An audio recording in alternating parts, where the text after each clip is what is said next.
नमस्कार दोस्तों, स्वागत है हमारे इस नए वीडियो में। तो आज हम यूपी बीएड एंट्रेंस एग्जाम का पीवाईक्यू कराएंगे, जो कि UP BEd 2023-2024 previous year question पूछा गया है। तो इसमें एमसीक्यू प्लस थ्योरी रहेगा और ये 15 प्लस क्वेश्चन रहेंगे। ऐसे 15-15 का 3 सेट कराएंगे। तो एग्जाम 31 तारीख को है आप सभी का। तो पहला क्वेश्चन हम शुरू करते हैं।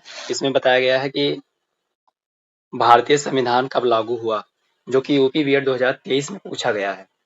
तो भारतीय संविधान कब लागू हुआ है? तो 26 जनवरी 1950 को लागू हुआ है। कब लागू हुआ है? 26 जनवरी 1950 को। इसमें बताया गया है कि 26 जनवरी 1950 को भारतीय संविधान लागू हुआ। इसी दिन भारत गणराज्य बना। जो भारत गणराज्य बना था वो 26 जनवरी 1950 को ही बना था। दूसरा क्वेश्चन देखते हैं कि भारत का राष्ट्रीय पशु कौन है?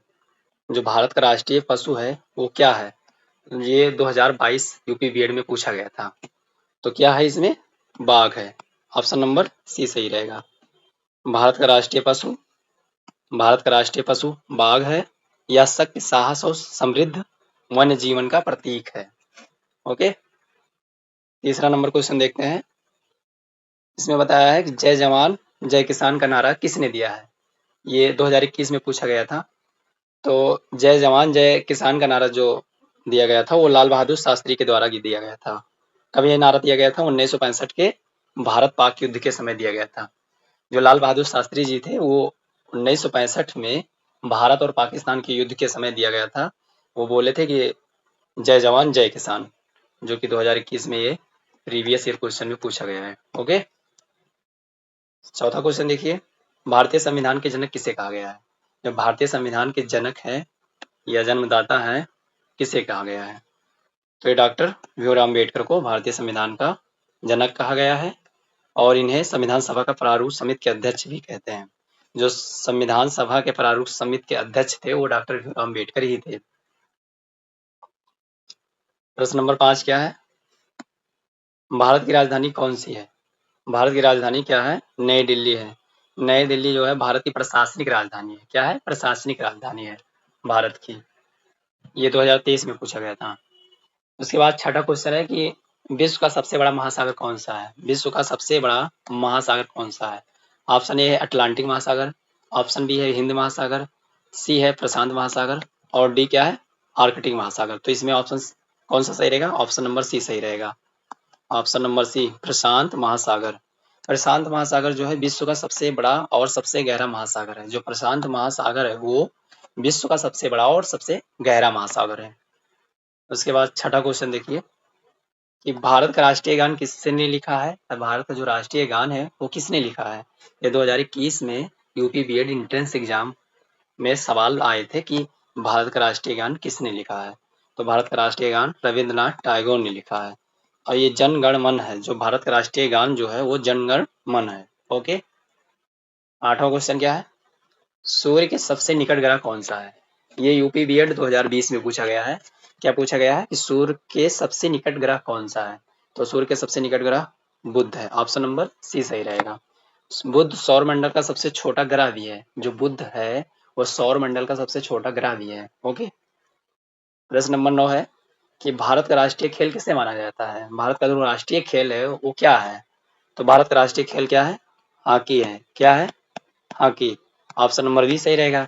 इसे राष्ट्रीय खेल माना गया है। ये यूपी बीएड 2023 में पूछा गया है। किसमें पूछा गया है? यूपी बीएड 2023 में पूछा गया है। ये जितना भी क्वेश्चन करा रहे हैं ये 100% 100% आने के चांस है। इसीलिए लास्ट क्लास रहेगी। ये महामैराथन होगा जो कि 20, 23, 60 क्वेश्चन के आसपास रहेंगे। 3-4 वीडियो में कराएंगे इसको। 31 के पहले पहले 3-4 वीडियो हम आपको प्रोवाइड कर देंगे। 10वां क्वेश्चन क्या है? 10वां कि संविधान सभा के अस्थायी अध्यक्ष कौन थे? ये 2022 में पूछा गया था। जो संविधान सभा के अस्थायी अध्यक्ष स्थायी अध्यक्ष जो थे वो डॉक्टर राजेंद्र प्रसाद थे। कौन थे? डॉक्टर राजेंद्र प्रसाद। डॉक्टर राजेंद्र प्रसाद संविधान सभा के अस्थायी अध्यक्ष थे। ठीक। और अस्थायी अध्यक्ष कौन थे? अस्थायी अस्थायी अध्यक्ष अस्थायी अध्यक्ष थे सच्चिदानंद सच्चिदानंद। कौन थे? सच्चिदानंद। प्रश्न नंबर 11 क्या है? वंदे मातरम किस पुस्तक से लिया गया है?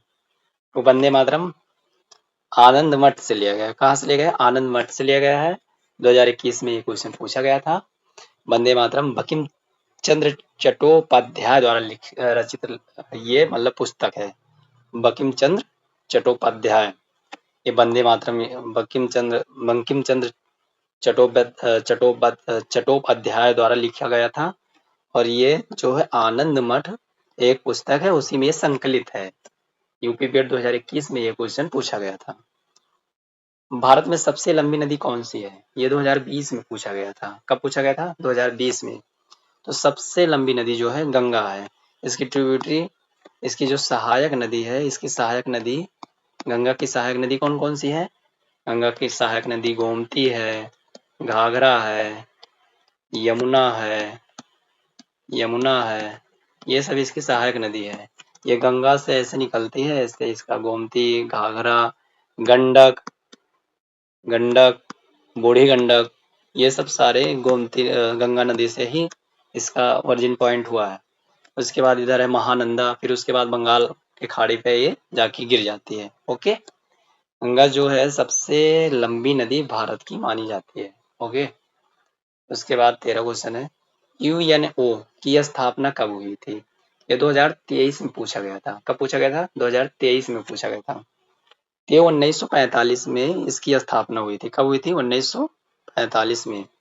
संयुक्त राष्ट्र संघ, जिसे यूएनओ कहते हैं, इसकी स्थापना कब हुई थी? विश्व के जो द्वितीय विश्व युद्ध हुआ था, विश्व में जो द्वितीय विश्व युद्ध हुआ था, उसी के बाद में यूएनओ की स्थापना हुई थी। कब हुई थी? 1945 में हुई थी। 14 नंबर क्या है? भारत का राष्ट्रीय पक्षी कौन है? यूपी बीएड 2022 में पूछा गया था। तो भारत का राष्ट्रीय पक्षी जो है मोर है। मोर को उसकी सुंदरता और सांस्कृतिक महत्व के कारण राष्ट्रीय पक्षी घोषित कर दिया गया था। जो है मोर की जो मोर है वो राष्ट्रीय पक्षी है। इसकी जो सुंदरता और सांस्कृतिक महत्व के कारण इसे राष्ट्रीय पक्षी घोषित कर दिया गया था। लास्ट क्वेश्चन है 15 नंबर, और ऐसे 15-15 क्वेश्चन के 3-4 सेट करा देंगे 31 तारीख तक जीके जीएस। और जो स्टैटिक रहेगा जीके जीएस, इसी में से आपका क्वेश्चन पूछा जाएगा जो 50 नंबर का आएगा। तो डिस्कवरी ऑफ इंडिया, ये डिस्कवरी ऑफ इंडिया जो है पुस्तक के लेखक कौन है? ये बीएड 2021 में पूछा गया था। तो इसके लेखक जो है नेहरू जी हैं। यह पुस्तक नेहरू जी ने जेल में लिखी थी। कहाँ लिखी थी ये? जो डिस्कवरी ऑफ इंडिया है, इसको नेहरू जी ने जेल में लिखी थी, जिसमें भारतीय इतिहास और संस्कृति का वर्णन किया गया है। ओके, कुछ फैक्ट जान लीजिए, कुछ पॉइंट्स हम ऐड किए हैं, उसको आपको हम बता दे रहे हैं। विश्व पर्यावरण दिवस कब मनाया जाता है? विश्व पर्यावरण दिवस 5 जून को मनाया जाता है। अंतर्राष्ट्रीय योग दिवस कब मनाया जाता है? 21 जून को मनाया जाता है। भारत का राष्ट्रीय जलीय जीव क्या है? गंगा डॉल्फिन है। क्या है? गंगा डॉल्फिन है। उसके बाद उत्तर प्रदेश का राज्य वृक्ष क्या है? अशोक है। क्या है? अशोक। भारत छोड़ो आंदोलन 1942 में ये लाया गया था, भारत छोड़ो आंदोलन। ठीक। असहयोग आंदोलन कब आया था? 1919 में। ये असहयोग आंदोलन, ये जलियांवाला बाग हत्याकांड भी इसी दिन हुआ था, 1919 में। ओके। गंगा नदी का उद्गम स्थल क्या है? गोमुख। इसे सबसे बड़ी नदी माना जाता है भारत की, गंगा नदी को। उसके बाद इसका जो उद्गम स्थल है गोमुख है। ओके। और जो ग्लेशियर होता है गंगा का, गंगोत्री है, गंगोत्री ग्लेशियर से निकलता है। यमुनोत्री ग्लेशियर है, यमुनोत्री ग्लेशियर। ओके। उसके बाद देखिए, उसके बाद है कि सर्वाधिक सबसे कम वर्षा वाले जिले क्या हैं? सर्वाधिक, सबसे कम और सबसे ज्यादा, सर्वाधिक और सबसे कम और सबसे ज्यादा वाले वर्षा वाले जो जिले हैं वो गोरखपुर है। सबसे ज्यादा वर्षा गोरखपुर में होता है और सबसे कम मथुरा में होता है। ओके। उसके बाद ये देख लीजिए थोड़ा, यूपी स्पेशल है ये। क्या है ये? यूपी स्पेशल है, स्पेशल है। इसको आप देख लीजिए, यूपी स्पेशल है। इसमें बताया गया उत्तर प्रदेश में पाए जाने वाली शैल समूह, जो ये उत्तर प्रदेश का ये जो मैप है, इसमें कौन कौन से भाग कहाँ कहाँ बटा है। तो जो ऊपर का भाग होता है ये चीज, ये होता है महावर प्रदेश, ठीक। उसके बाद उसके नीचे वाला जो भाग होता है वो तराई क्षेत्र होता है, ओके। उसके बाद जो बीच का भाग होता है ये होता है भारत का विशाल मैदान, ठीक।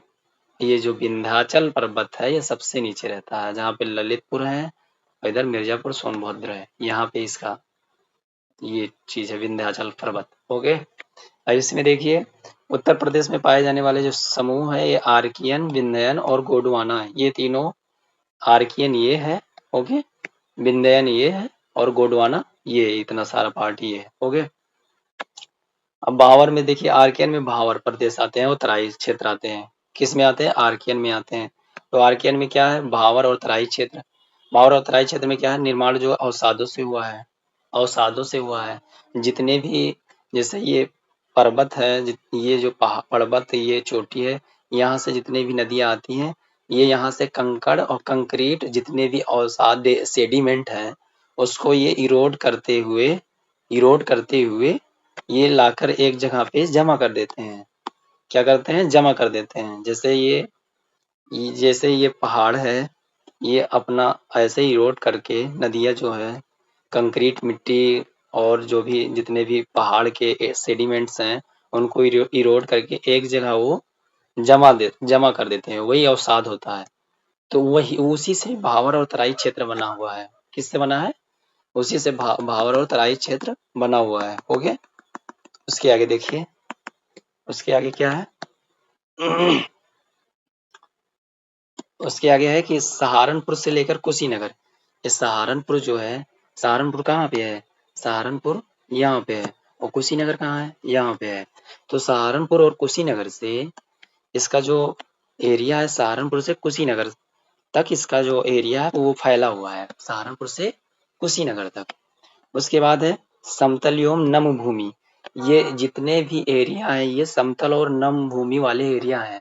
यहाँ पे समतल है और भूमि जो है वो नमी से युक्त है। यहाँ पे जो उपजाऊ होते हैं, धान, गन्ना, गेहूं, जूट, ये सारे यहाँ पे उपजाऊ होते हैं। सब सर्वाधिक उपजाऊ वाले जो क्षेत्र हैं धान, गेहूं, गन्ना, जूट का, वो भावर और तराई क्षेत्र में ही है। उसके बाद गंगा का मैदान, जो बीच का, ये गंगा का मैदान इसे बोलते हैं, जो भारत का विशाल मैदान है उसे गंगा का मैदान बोलते हैं। तो ये जो है गंगा की सहायक नदियों द्वारा बनाई गई है। जितनी भी गंगा की सहायक नदियां हैं, यमुनोत्री हुआ, गंगोत्री हुआ और उसके बाद अलकनंदा हुआ, ये सारे आके इधर जितने भी एरिया है उत्तर प्रदेश में, गंडक, बूढ़ी गंडक, महानंदा, जाके बिहार वहार में, ये टोटल यहाँ पे जाके यानी कि यूपी की बात कर रहे हैं तो यूपी में गोमती नदी हुआ, घग्गर नदी हुआ और जितने भी उधर नदी हैं, यमुनोत्री की, यमुना नदी की जो सहायक नदियां है, चंबल, व्यास, ये सब सारी नदियां, ये टोटल मिला के ये जितनी भी नदियां हैं गंगा की, टोटल आके जो मिट्टियां लाती हैं वो गंगा की मैदान ही बनाती हैं। जितने भी सेडिमेंट लाते हैं वो सारे गंगा के मैदान बने हुए हैं। यहीं से टोटल इसका ओरिजिन जो है, इसका जितना भी यहाँ से विस्तार है टोटल गंगा नदी का है इसी एरिया में। ये एरिया जो है वो बहुत उपजाऊ क्षेत्र है, नदियों द्वारा निक्षेपित होती है। जो निक्षेपित होती है ये नदियों द्वारा निक्षेपित होती है। इसमें बांगर और खादर दो तरह के पाए जाते हैं, बांगर और खादर। ये जैसे जो नवीन वाले, जो नवीन भूमि है वो बांगर हो गए और जो पुराने हैं वो खादर हो गए, ओके। उसके बाद पठार का क्षेत्र, जो दक्षिण का पठारी भाग है, ये नीचे वाला जो क्षेत्र है, दक्षिण का पहाड़ी पठारी क्षेत्र, जो नीचे का विंध्याचल पर्वत है, यहाँ जो है इसका निर्माण कैसे हुआ था? ये 300-500 मीटर ऊंचे हैं, इसकी ऊंचाई जो है 300 से 500 मीटर है। प्राचीन काल के ग्रेनाइट और नीस के चट्टानों से इसका निर्माण हुआ है। जो प्राचीन काल के नीस चट्टान है और ग्रेनाइट चट्टान है, उसी के निर्माण से इसका उद्गम हुआ है। दक्षिण का पहाड़ी पठार जितने भी क्षेत्र हैं, और ये कर्क रेखा के समीप है। जो कर्क रेखा है उसी के समीप है। जितने भी ये मिर्जापुर, सोनभद्र, प्रयागराज, ये ललितपुर, ये सब कर्क रेखा के समीप है। इसीलिए यहाँ पे जो है बहुत ज्यादा तापमान अधिक होते हैं। गर्मियाँ बहुत ज़्यादा पड़ती हैं। ओके, कंकरीली एवं उपजाऊ भूमि है, जो यहाँ की भूमि है वो कंक्रीट और उजाड़ भूमि है, जिससे यहाँ पे ज़्यादा उपजाऊ नहीं होता है। ओके, उसके बाद कुछ क्वेश्चन देख लीजिए। उत्तर प्रदेश में सर्वाधिक वर्षा वाला क्षेत्र क्या है? तराई क्षेत्र है, अभी पीछे बताया है। उत्तर प्रदेश में किस प्रकार की मृदा पाई जाती है? कंकरीली और पथरीली मृदा पाई जाती है। ओके, मैदानी क्षेत्र के पुराने कांप को जो पुराने कांप निक्षेपों को बांगर, अभी पीछे बताया जो पुराना है, ये जो बताए हैं यहाँ पे बांगर जो है वो पुराने निक्षेप हैं। जो भी जितने भी सेडिमेंट हैं, जो भी पुराने सेडिमेंट हैं वो बांगर हैं, और जो न्यू है वो खादर है। ओके, तो इधर देखिए, जो पुराने कांप है वो बांगर है और जो नवीन कांप है वो खादर है। तो ये आज का वीडियो कंप्लीट हो गया है। इसके आगे हम आपको यूपी का जो बीएड एग्जाम होगा वो 31 मई को होगा। ओके, 31 मई को होगा। 31 मई के पहले हम आपको 31 मई के पहले हम आपको बीएड का जो एग्जाम होगा यूपी बीएड का वो 31 मई को होगा। उसके पहले उसके पहले हम आपको 15-15 क्वेश्चन 15-15 का एमसीक्यू लाएंगे।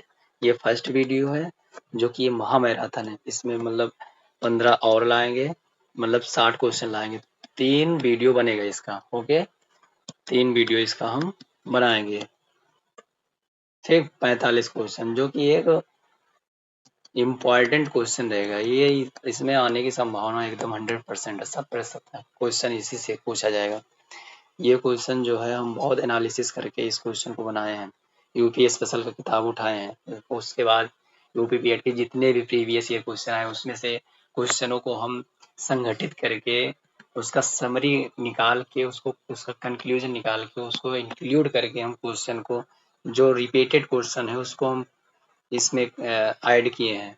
तो समझ जाइए कि ये जो क्लास रहेगी आपके लिए बहुत इंपॉर्टेंट क्लास रहेगी। तो थैंक यू। आगे हम दूसरे क्लास में आपसे बातें करेंगे, उसके बाद मैं आपको क्वेश्चन के बारे में डिस्कशन करेंगे।